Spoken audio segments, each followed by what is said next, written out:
E aí o Cruzeiro não tem uma opção confiável para esse primeiro volante. Normalmente quem faz o papel é o Matheus Henrique, muito longe de exercer de uma forma satisfatória. Ah, mas ele jogou bem contra o Corinthians, mas foi só contra o Corinthians em um jogo muito específico, na maior parte das vezes que ele faz a função, é de uma maneira, assim, é quebrando um galho, velho, mas ele não tem as leituras ali para ser realmente esse primeiro volante, é um jogador que rouba pouca bola, que não consegue ser tão combativo quando a gente quer, né? E ele, inclusive, é muito melhor como segundo volante. Então, assim, é melhor você ter o Matheus Henrique como opção ao Gerson do que ter o Matheus Henrique como titular fazendo raiva como primeiro volante, tá? É um jogador que até tem caído muito na nossa avaliação, né? Por jogar numa posição que não é a ideal para ele, tá? Então, agora lá vai o Caramujo falar do Gregory, do Santiago Souza, do Matias Galarza, do Franco Ibarra. Não, gente, eu não vou ficar falando de jogador que a gente já cansou de falar, já analisou, já concorda que é uma boa, né? O Gregory seria uma boa? Seria. O Souza, um bom volante, precisaria de uma adaptação, mas é muito bom jogador. Franco Ibarra, do Rosário Central, seria meu nome preferido. Gosto muito dele, inclusive, um ladrão de bolas espetacular. E o próprio Matias Galarza, do Tajeres, não do River Plate, tá? O do Tajeres, né?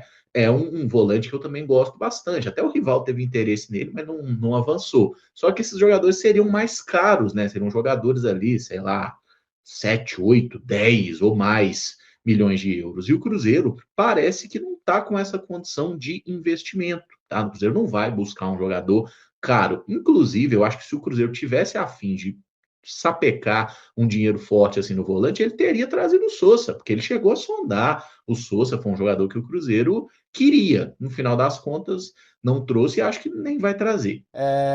Não pega ninguém de surpresa que trabalha na cobertura diária do Cruzeiro essa fala do Pedro Lourenço. Claro que o torcedor, de uma forma geral, ele quer que todas as questões de necessidades do Cruzeiro sejam resolvidas apenas em uma janela. Esse é o cenário, é o mundo ideal, mas não é assim. Os únicos clubes que têm condições hoje no Brasil de serem dessa maneira são Flamengo e Palmeiras.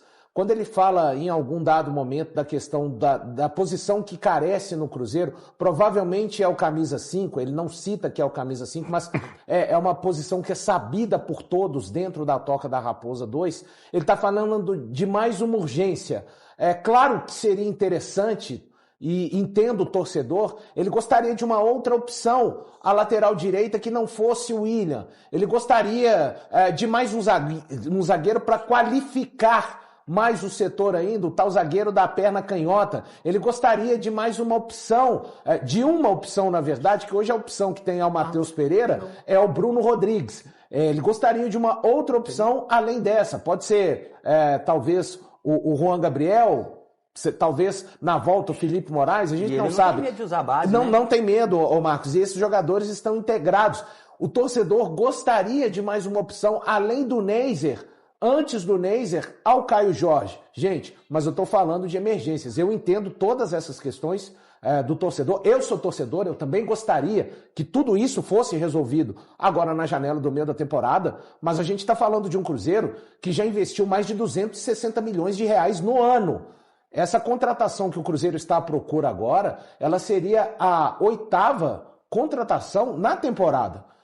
E vamos lembrar, tão importante quanto contratar, e o Cruzeiro necessita disso tudo que eu falei, mas ele não vai conseguir resolver apenas em uma janela. Talvez além dessa janela, a janela de final do ano e a janela do meio do ano que vem, o time esteja muito mais próximo do pensamento do torcedor. Quando ele fala que é um time forte, é um time forte.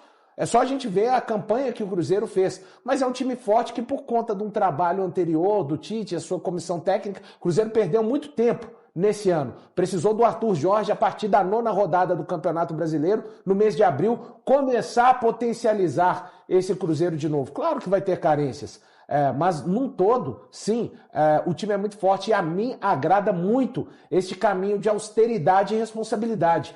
Do que adiantaria o Pedro Lourenço trazer todos os reforços que uma parte da torcida sonha? Ele traz o Luiz Henrique, traz o Almada, traz o Grego. Valor, ele seria campeão com certeza. Tá, você é campeão, ganha Libertadores. Para acontecer o efeito Botafogo, então eu prefiro esse caminho dos pés no chão, que é o caminho que a família Lourenço pretende, daqui, quem sabe, 8 anos, 9 anos, o Cruzeiro continuar sendo gerido pela família Lourenço, mas conseguir andar muito mais partes do caminho com as suas próprias pernas. Breno. Bom, boa tarde, pessoal de casa aí. Vendo a fala do Pedrinho, o que me passa é uma sensação de sinergia, né? Uma sensação de que está tudo correndo, que a engrenagem está funcionando no Cruzeiro, principalmente essa relação dele com o Arthur Jorge, com o jogador, ele acompanhar de perto, ele vir a público para poder falar não só em momentos bons, momentos ruins, ele está sempre presente e dessa vez de uma maneira mais comedida, bem diferente do que a gente viu o Pedrinho de outras situações. Sim. Agora ele fala de uma maneira mais pontual, sem criar nenhum tipo de expectativa exagerada no torcedor, pelo contrário,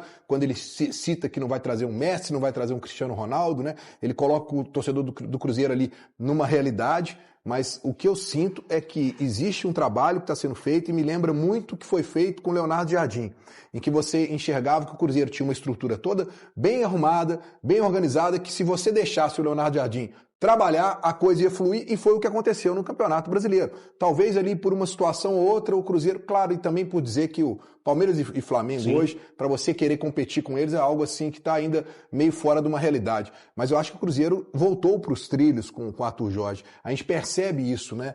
O próprio clima que você vê ali, ontem a gente comentou isso, né, Valu, dos jogadores Sim. pegarem um jogo-treino contra 2 times horrorosos, que foi ontem, mas eles estão correndo mas igual, eles estão mostrando serviço, jogo. Exato, foram lá, levaram com seriedade, não tem problema, tem mostrado pro treinador. Acho que vai ter uma briga de posições no Cruzeiro que faltava antes, e eu acho que a gente vai começar a ver isso quando você vê o PEC chegando, quando você vê que o Sinisterra agora está começando a mostrar um trabalho que ano passado ficou aquela coisa assim, tem aquela questão de lesão, agora ele está fazendo gols. Tá começando a tomar, inclusive, esse hábito de fazer gols, né? O ataque do Cruzeiro depende só do Caio Jorge, praticamente. Exato.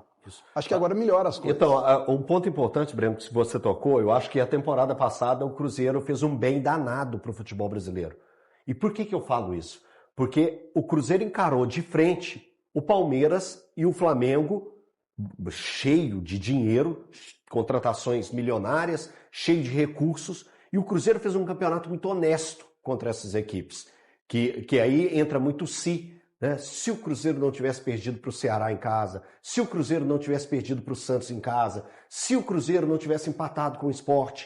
Mas isso mostrou, independentemente desses resultados ruins que o Cruzeiro teve, o Cruzeiro mostrou pro futebol brasileiro que é possível encarar pelo futebol. Tirando o melhor de cada um de suas peças, que foi o que o Leonardo Jardim fez, e o que o Arthur Jorge fez muito bem nesse início de trabalho dele.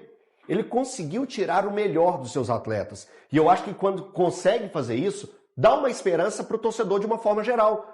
O torcedor do Cruzeiro, ele precisa entender o seguinte, o Cruzeiro precisa de reforços pontuais, porque está conseguindo tirar de nomes importantes o seu melhor.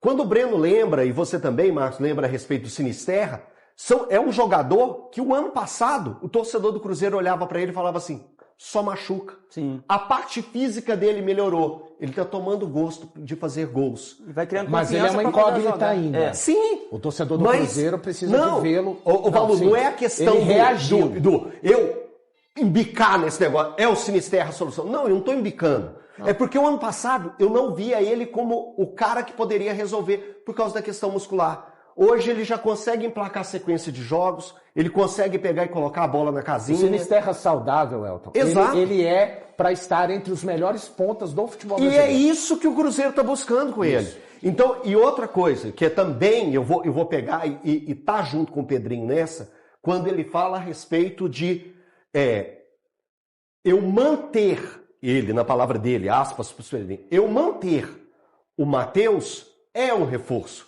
Eu conseguir manter o Caio Jorge é um reforço. Óbvio. Então, a temporada, você não pode pensar, ela só fechar sua cabeça e pensar no micro. Você tem que abrir sua mente e pensar no macro. com um jogador que eu gosto e eu já cansei de pedir ele no Cruzeiro. Cansei mesmo, tipo, eu acho que ele não vai vir pro Cruzeiro nunca, mas eu gosto muito dele, que é o Redondo, filho do Redondo. Federico Redondo, 23 anos, joga no Elche da Espanha, começou no Argentinos Júnior, passou também lá pelo Inter Miami, e é um jogador que eu acho que consegue reunir muitos predicados, assim, dos volantes de maior qualidade do futebol de hoje, né? Para quem não lembra, ele inclusive jogou com o Vidalba lá naquele time do Argentinos Júnior, disputou Libertadores e tudo mais, e o Federico Redondo era um jogador com muita capacidade de desarme, de recuperação de bola, não só no Campeonato Argentino, mas também na Libertadores, tá? Ele jogou a Libertadores muito boa pelo Argentinos Júnior, salvo engano, eles foram eliminados pelo Fluminense, que seria campeão logo depois. E aí o Federico Redondo, molecote ainda, né? Ele acabou sendo negociado com o Inter Miami, que na época pagou por ele algo ali na casa de 8 milhões de dólares. Assim, foi um dinheiro importante, foi uma venda robusta. E ele chega lá num primeiro momento jogando bastante, titular do Inter Miami e tudo mais. E aí depois chega o Busquets, né? Parça do Messi. E assim, tem alguma característica parecida, mas pela presença de Sérgio Busquets ali, natural, né, gente? Aí o Redondo foi fazer outro papel, jogar um pouco em outra função, um pouquinho mais avançado e tudo mais. Não é a melhor função dele e ele acabou perdendo um pouco de minutagem também, tá? Mas jogou e os números dele nos Estados Unidos não foram ruins. Claro que a gente sempre pondera, a MLS é meio que uma liga de férias, né? Um campeonato meio diferente, assim. Mas ele não foi mal lá, só que estava sem espaço, estava jogando pouco, e aí ele foi parar no Elche da Espanha. O que é o Elche? O Elche é um clube do empresário, que é empresário dele, o Christian Bragarnik. E aí, assim, muitos jogadores muito bons estão registrados no Elche. O Redondo ficou por lá nessa última temporada espanhola, jogou pouquíssimo, poucas vezes titular, se eu não me engano, uma titularidade só no Campeonato Espanhol de fato, jogou algumas vezes na taça, chegou a fazer gol, mas assim, pouquíssimas aparições, uma minutagem muito baixa no futebol espanhol. É um cara que tem 23 anos, 1,88 m, recupera a bola, tem muita técnica para sair jogando.